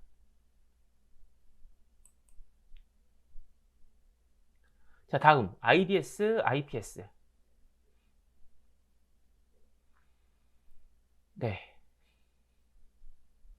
읽지 않을게요. 여기 있으니까 디텍션. IDS 및 IPS는 스마트 공장의 네트워크 보안을 강화하기 위해서 사용되는 기술로서 악성 행위나 침입을 탐지하고 대응하는 역할을 수행합니다. IDS와 IPS는 실시간으로 네트워크 트래픽을 분석을 해서 알려진 공격 패턴이나 비정상적인 활동들을 식별해서 대응을 합니다. 자, 먼저 IDS. IDS, Intrusion Detection System, 침입 방지 시스템. IDS는 네트워크나 시스템에서 악의적인 활동이나 침입을 감지하는 시스템인데요. 실시간으로부터 네트워크 트래픽을 분석을 하고 네트워크 내부 혹은 외부에서 발생하는 악성 행위를 탐지를 합니다. 알려져 있는 공격 패턴, 비정상적인 행위, 악성 코드 등을 감지를 해서 보안 관리자에게 경고나 알림을 제공합니다. IDS는 침입 탐지 시스템, 네트워크 기반 IDS, 호스트 기반 IDS 등 다양한 형태로 구현될 수 있습니다. 다음 IPS, 비슷한데요. Intrusion Prevention System. 똑같이 침입 예방 시스템, 침입 방지 시스템 비슷하죠? IPS는 IDS의 확장으로 침입을 탐지하는 동시에 실시간으로 대응 조치를 취해서 침입을 방지합니다. IPS는 알려진 공격 패턴이나 비정상적인 행위를 탐지를 하고 허용되지 않은 트래픽을 차단하거나 침입을 시도하는 사용자 또는 시스템에 대한 차단 조치를 취합니다. IPS는 시그니처 기반 탐지와 같은 전통적인 방법 외에도 행동 기반 분석, 기계학습 등의 기술 등을 활용해서 신속하고 정확한 침입 탐지 및 예방을 수행합니다. IPS는 네트워크 성능에 영향을 미칠 수가 있으므로 효율적인 성능 조절과 정확한 판단을 위해서 설정 및 관리가 필요합니다. IDS, IPS는 스마트 공장의 네트워크 보안을 강화하는 데 중요한 역할을 합니다. 실시간으로 네트워크 트래픽을 분석을 해서 악성 행위를 탐지하고 대응함으로써 스마트 공장의 시스템 데이터를 보호하고 스마트 공장의 시스템이나 데이터를 보호하고 네트워크의 안전성을 유지할 수 있습니다. IDS, IPS의 효과적인 구성과 관리는 스마트 공장의 보안성을 향상시키는 데 중요한 역할을 합니다. 다음 VPN, Virtual Private Network, 가상 사설망. VPN은 인터넷을 통해 안전한 통신을 제공하기 위해서 사용되는 기술입니다. VPN은 사용자들이 인터넷을 통해서 데이터를 안전하게 전송하고 원격으로 네트워크에 접속할 수 있도록 합니다. 이를 위해서 VPN은 암호화, 터널링 기술을 활용해서 데이터의 기밀성과 보안성을 보장합니다. 주요 특징입니다. 먼저 암호화, 인크립션. VPN은 데이터를 암호화해서 안전한 통신 채널을 생성합니다. 암호화는 데이터를 인코딩해서 외부에서 엿들 것을 방지하고 데이터의 기밀성을 보장합니다. 일반적으로 VPN은 고급 암호화 프로토콜인 조금 전에 배우셨던 AES나 SSL, TLS를 사용해서 데이터를 안전하게 암호화합니다. 자, 다음 VPN의 터널링. VPN은 데이터를 안전한 터널을 통해서 전송을 합니다. 이는 데이터를 원래 출발지와 목적지 사이에서 암호화된 통로를 생성해서 전송을 합니다. 터널링은 데이터를 패킷 단위로 캡슐화를 해서 암호화된 통로를 통해서 안전하게 전송을 합니다. 이를 통해 외부에서 데이터를 감시하거나 변조하는 데이터를 이렇게 빼간다거나 변조하는 것들을 방지를 합니다. 자, VPN의 원격 액세스. VPN은 사용자들이 인터넷을 통해 원격으로 네트워크에 접속할 수 있도록 합니다. 이는 이동 중인 직원, 원격 근무자, 지사나 파트너 업체와의 안전한 연결 등에 사용됩니다. 원격 액세스 VPN은 사용자가 안전한 연결을 통해 인터넷을 통해서 네트워크 리소스에 접근할 수 있도록 합니다. 자, 그리고 위치 익명성. VPN을 사용하면 사용자의 실제 위치가 숨겨질 수가 있습니다. VPN을 통해서 인터넷을 사용하면 IP 주소가 VPN의 서버 주소로 대체되므로 사용자의 실제 위치가 감춰집니다. VPN은 개인 사용자와 기업 모두에게 다양한 이점을 제공합니다. 보안 강화. VPN은 데이터를 암호화해서 안전한 통신 채널을 생성을 하고 데이터 유출을 방지하고 외부에서 엿들을 수 있는 것들을 방지합니다. 개인정보 보호. VPN은 사용자의 온라인 개인정보를 보호하고 사용자의 실제 위치를 감춰줌으로써 개인정보의 보안성과 익명성을 제공합니다. 원격 액세스. VPN을 사용하면 원격으로 네트워크에 접속해서 회사 리소스에 안전하게 액세스할 수 있습니다. 지역 제한 우회. VPN을 사용하면 지리적으로 제한되어 있는 컨텐츠에 액세스할 수 있고 지역 제한 우회가 가능합니다. 전반적으로 VPN은 인터넷을 통한 안전한 통신과 개인정보 보호를 위한 중요한 도구입니다. 터널링이라고 하는 얘기가 나왔는데요. 이거 조금만 더 설명을 좀 드려볼까요? 자, 일상적인 비유로 한번 해보겠습니다. 여러분이 이제 어떤 터널을 통해서 비밀 메시지를 보내려고 합니다. 그런데 이 메시지는 여러분의 도착지로 향하는 도로에서 중간에 도청당하지 않도록 보호를 해야 될 필요가 있어요. 그래서 자, 캡슐화와 전송, 해독 및 추출 이렇게 세 단계로 나누게 되는데요. 첫 번째 캡슐화. 자, 메시지를 보냈는데 이 메시지를 특별한 컨테이너로 싸고 잠금을 해제를 합니다. 이 컨테이너는 여러분들의 비밀 메시지를 안전하게 보호하고 암호화할 수 있는 그런 추가적인 헤더와 정보라는 것들을 가지고 있습니다. 일단 캡슐화를 한다. 컨테이너 같은 그런 걸로. 두 번째 전송. 이제 여러분들은 비밀 메시지가 보존되어 있는 컨테이너를 가지고 안전한 터널을 통과를 합니다. 이 터널은 도청이나 관찰로부터 보호가 되는 안전한 경로입니다. 여러분들은 이 터널을 통해서 컨테이너를 안전하게 전송합니다. 자, 해독 및 추출. 도착지에서 컨테이너는 해독되고 잠금이 해제가 됩니다. 비밀 메시지는 안전하게 추출돼서 여러분의 도착지에서 이를 수신을 합니다. 더 어려우시나요? 이렇게 터널링은 여러분의 비밀 메시지를 안전하게 보호하고 전송하기 위해서 특별한 경로를 사용하는 것으로 생각된다. 그런 거다라고 생각을 해주시기 바랍니다.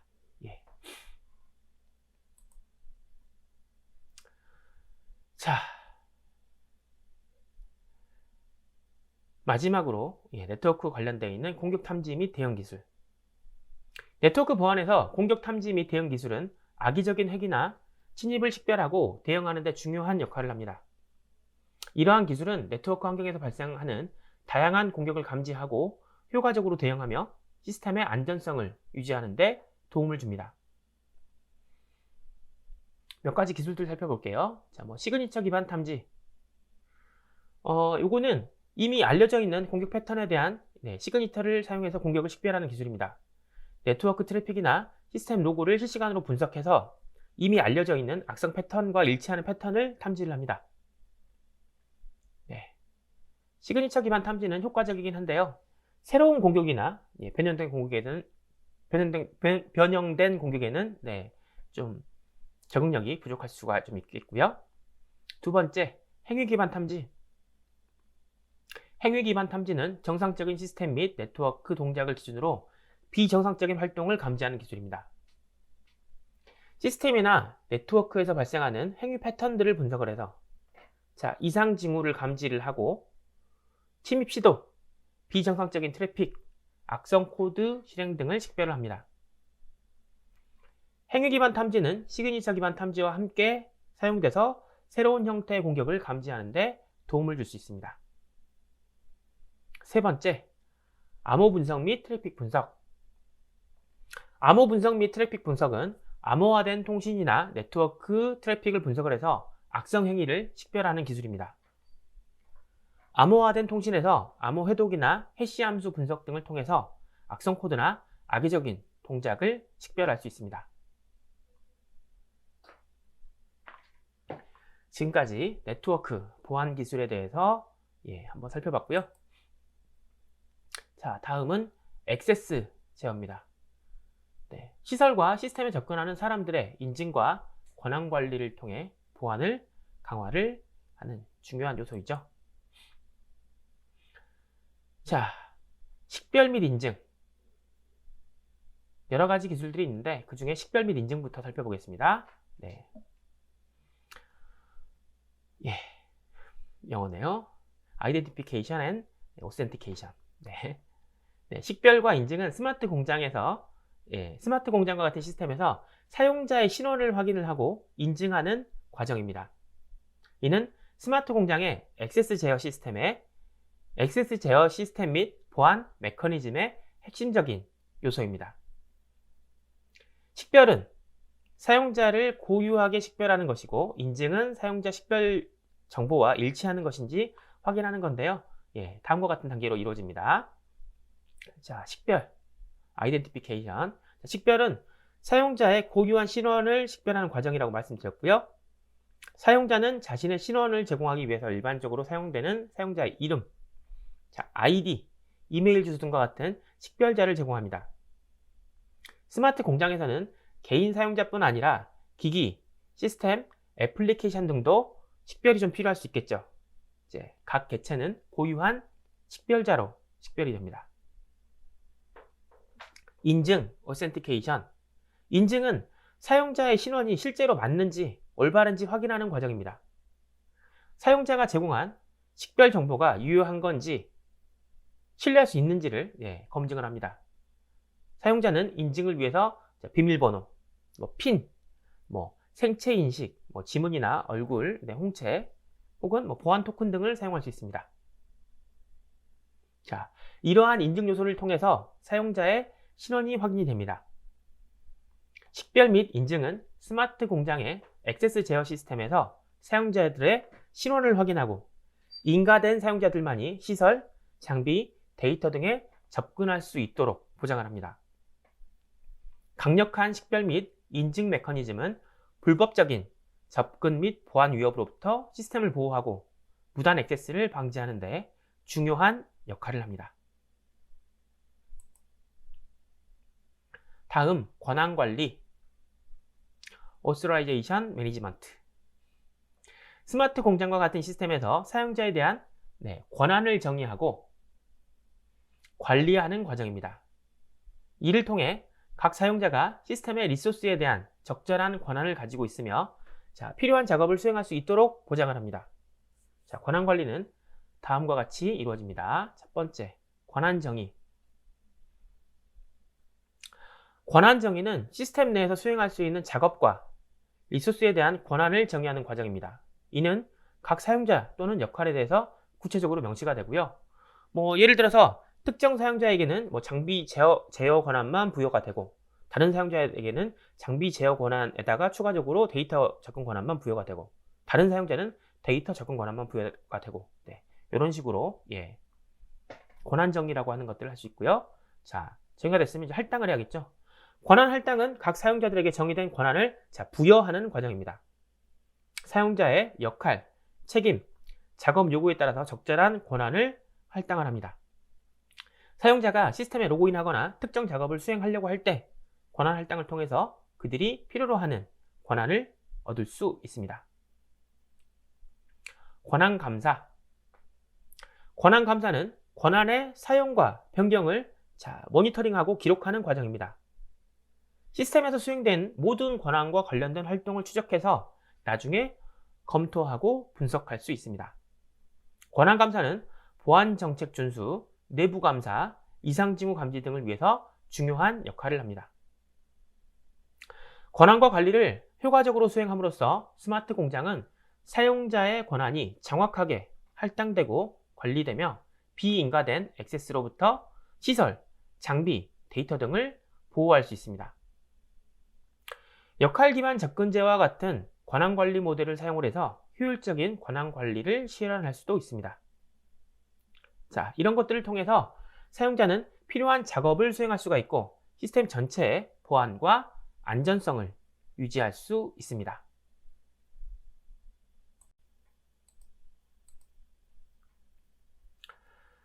자, 다음 다단계 인증, 멀티팩터 오센티케이션. 멀티팩터 인증 또는 2단계 인증, 2FA라고 하죠. 이것은 사용자의 신원을 확인하기 위해서 2개 이상의 독립적인 인증 요소를 사용하는 보안 접근 방법입니다. 단일 비밀번호만 사용하는 전통적인 인증 방식에 비해서 더욱더 강력한 보안 수준을 제공합니다. 자, 2FA, Two Factor Authentication. 2FA는 일반적으로 다음과 같은 인증 요소를 조합해서 사용자를 확인합니다. 자, 첫 번째, 비밀번호. 비밀번호는 가장 일반적으로 사용되는 인증 요소죠. 사용자가 미리 설정한 비밀번호를 입력해서 인증을 수행하고요. 물리적인 장치. 자, 물리적인 장치는 휴대폰, 스마트카드, 보안 토큰 등을 의미합니다. 이러한 장치는 사용자의 소유물로서 인증을 위해 사용됩니다. 생체 인증. 생체 인증은 지문, 홍채, 얼굴 인식 등과 같은 생체의 특성을 사용해서 사용자를 인증합니다. 이러한 생체 인증은 개인의 고유한 신체적인 특성을 활용해서 보다 강력한 인증을 제공을 합니다. 이런 것들을 조합을 해서 2개 이상의 인증을 통해서 통과를 시킨다는 거겠죠. 2FA는 일반적으로 다음과 같은 절차를 따릅니다. 자, 사용자가 로그인하려고 해요. 그럼 비밀번호를 첫 번째로 입력을 합니다. 자, 비밀번호가 정확하게 입력이 되었다면 사용자는 두 번째 인증 요소를 제공을 해야 됩니다. 일회용 인증 코드를 받는다거나 SMS 메시지로 전송되는 인증 링크를 받는다거나 혹은 생체 인증 등을 한다거나. 여러분 요즘 이런 것들 많이 하시잖아요. 어떤 가입하려고 하면 본인의 휴대폰 번호 입력하고 어떤 가입 절차를 따랐는데 다시 한번 문자 메시지를 통해서 ARS 인증을 한다거나 혹은 다른 형태로 요게 전부 다 2FA 2FA에 해당이 됩니다. 여튼 이렇게 사용자는 두 번째 인증 요소를 입력을 하거나 인증을 완료하기 위해서 어떤 다른 추가 동작을 하게 됩니다. 이 두 가지 인증 요소가 성공적으로 검증이 되면 사용자는 이제 인증이 돼서 접속을 할 수 있겠습니다. 자, 2FA는 암호 유출, 사회공학적 공격, 악성 소프트웨어에 대한 보호 등 여러 가지 보안 위협으로부터 사용자를 보호하는 데 효과적입니다. 인증 요소의 다양성과 독립성을 통해서 보다 안전한 인증이 가능하고요. 악의적인 사용자의 액세스를 방지를 하고 개인정보를 보호하는 데 큰 도움을 줍니다.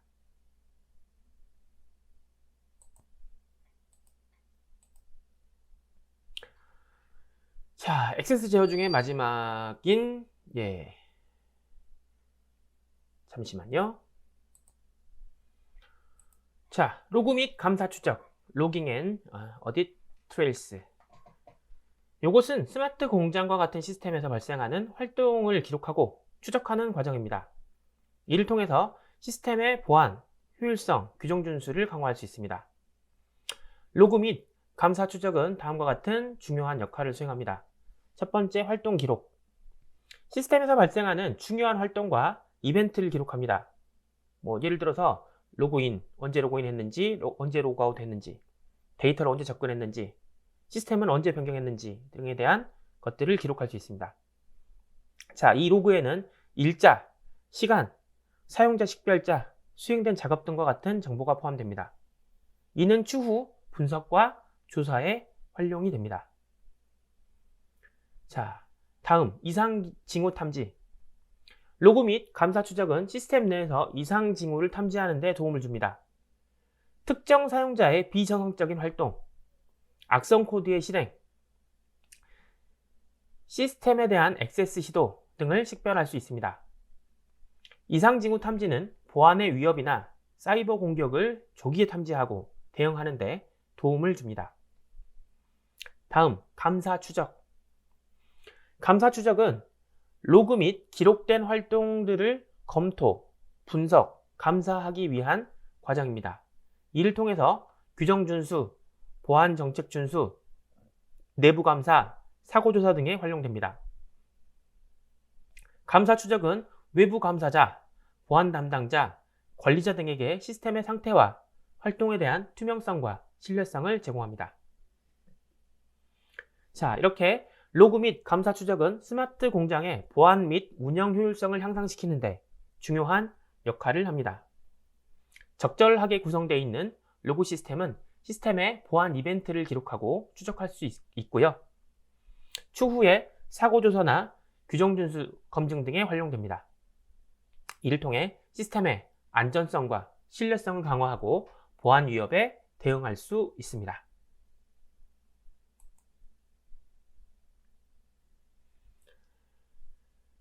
다음은 IoT 보안의 중요성. 스마트 공장에서 IoT 디바이스의 보안은 매우 중요한 역할을 합니다. 첫 번째, 제조 프로세스 보호. IoT 디바이스는 스마트 공장의 제조 프로세스의 핵심적인 역할을 수행합니다. 이들 디바이스가 해킹이나 외부 공격에 취약하다면 제조 프로세스에 중대한 문제가 발생할 수 있습니다. 제조 라인의 중단, 제품의 품질 저하, 생산 데이터의 유출 등과 같은 위험을 방지하기 위해서 IoT 디바이스의 보안이 필수적입니다. 데이터 보호. 스마트 공장에서 수집되는 데이터는 중요한 비즈니스 정보를 포함할 수 있다고 말씀드렸었죠. IoT 디바이스를 통해서 수집되어 있는 센서 데이터, 운영 데이터, 생산 데이터 등은 경영 의사결정에 영향을 미치는 중요한 자산일 수도 있습니다. 이러한 데이터가 유출되면 경쟁 우위를 상실하거나 경영상의 손실을 초래할 수가 있죠. IoT 디바이스의 보안은 데이터의 기밀성, 무결성, 그리고 가용성을 보장하며 비즈니스 정보를 안전하게 보호합니다. 자, 다음 시스템 안전성 보장. 스마트 공장은 다양한 IoT 디바이스로 구성된 복잡한 시스템입니다. 이러한 디바이스들이 보안에 취약하다면 시스템 전체의 안전성이 위협을 받을 수 있습니다. 외부 침입자나 악의적인 공격자는 IoT 디바이스를 통해서 IoT 디바이스를 통해 시스템을 침투를 해서 제어를 하거나 고장을 유발할 수 있겠죠. 이를 방지하기 위해 IoT 디바이스 보안은 시스템 전체의 안전성과 신뢰성을 유지하는 데 중요한 역할을 합니다. 그리고 인프라 보호. 스마트 공장에서 IoT 디바이스는 네트워크와 상호작용을 해서 제조 공정, 에너지 관리, 자동화 시스템 등 이런 것들과 연결될 수가 있습니다. 이들 디바이스가 해킹이 되거나 악용이 되면 공장의 인프라와 시설에 심각한 피해를 입힐 수 있습니다. IoT 디바이스 보안은 네트워크 보호, 인프라 보안, 데이터 암호화 등을 통해서 인프라의 안전성을 보장합니다. 스마트 공장에서 IoT 디바이스의 보안은 제조 공정의 원활한 운영과 데이터 보호, 시스템 안정성 등 다양한 측면에서 중요합니다. 적절한 보안 조치를 취함으로써 스마트 공장은 보안의 위협으로부터 안전하게 운영될 수가 있고요. 생산성 향상과 경쟁력 유지에 기여할 수 있습니다.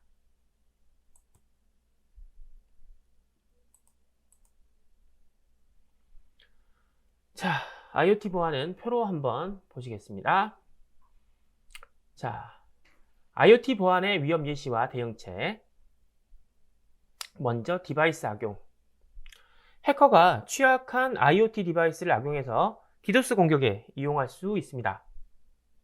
이에 대한 대응책으로는 IoT 디바이스의 강력한 암호화, 인증을 구현해서 무단으로 액세스하는 것을 방지를 하고요. 디바이스 보안 패치를 최신 상태로 유지를 합니다. 두 번째, 데이터의 유출에 대한 방지. 해커가 IoT 디바이스로부터 수집되어 있는 데이터를 탈취해서 민감한 정보가 유출이 될 수 있겠죠.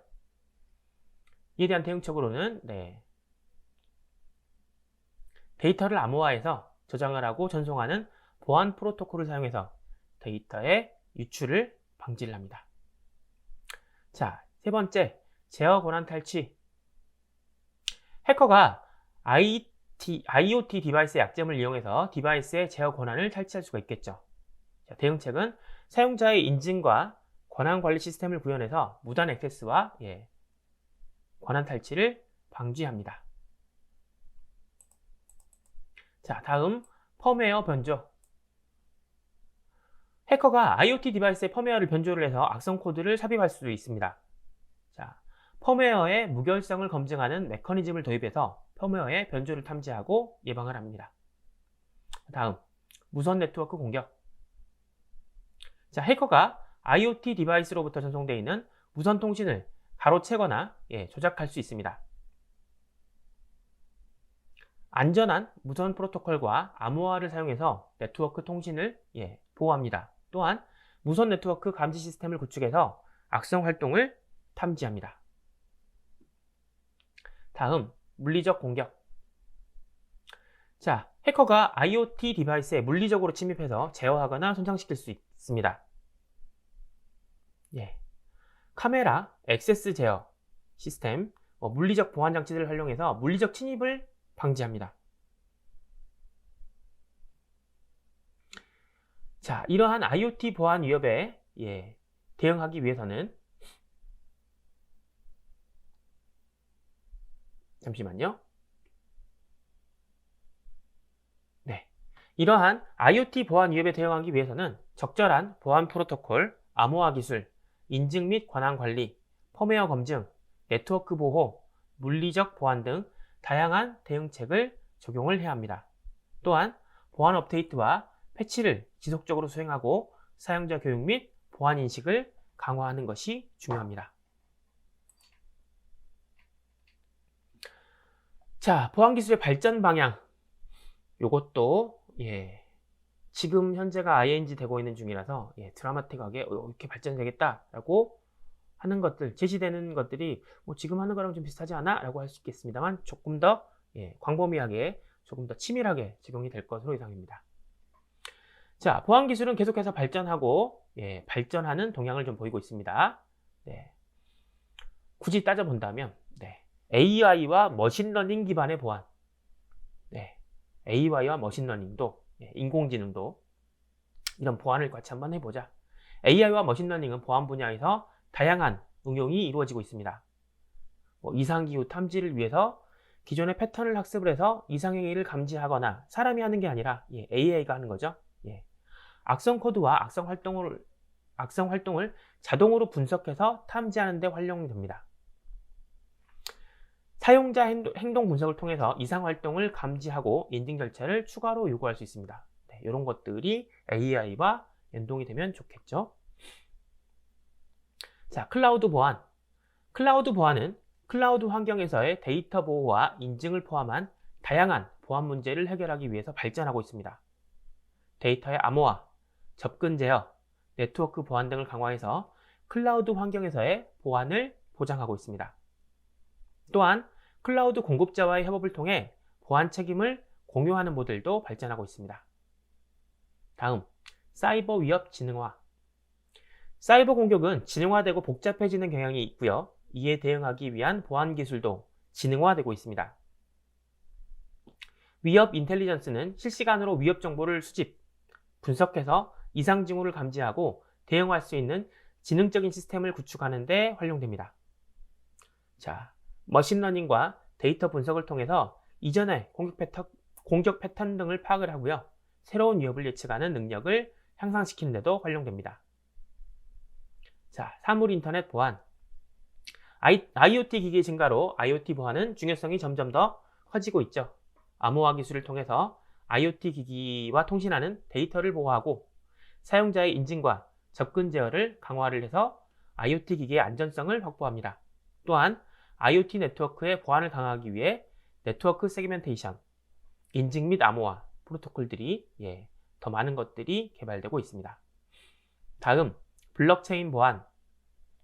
블록체인은 탈중앙화, 암호화, 분산 기술을 기반으로 데이터의 무결성과 신원 확인을 보장하는 보안 솔루션으로 간주됩니다.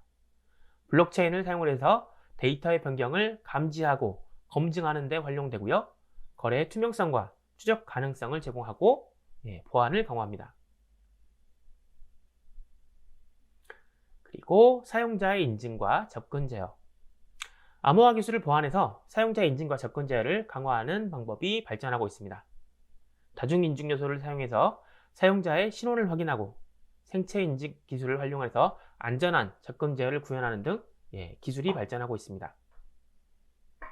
또한 사용자의 인증에 대한 로그 및 감사 추적을 통해서 보안 사고의 원인을 파악하고 대응할 수 있습니다. 보안 기술은 위협과 도전에 대응하기 위해서 지속적으로 발전하고 있으며 새로운 기술과 접근 방식이 도입되고 연구되고 있습니다. 네, 지금까지 스마트 공장의 보안 기술에 대해서 살펴봤습니다. 스마트 공장, 서두에도 말씀드렸습니다만 공든탑을 무너뜨릴 수 있는, 한 방에 무너뜨릴 수 있는 보안 위협에 대해서 충분히 대응책을 강구를 하셔야 되고 충분한 투자도 이루어져야 될 것이라고 생각이 됩니다. 자, 긴 시간 보안에 대해서 설명을 드렸고요. 저는 다음 시간에 다시 인사드리도록 하겠습니다. 감사합니다.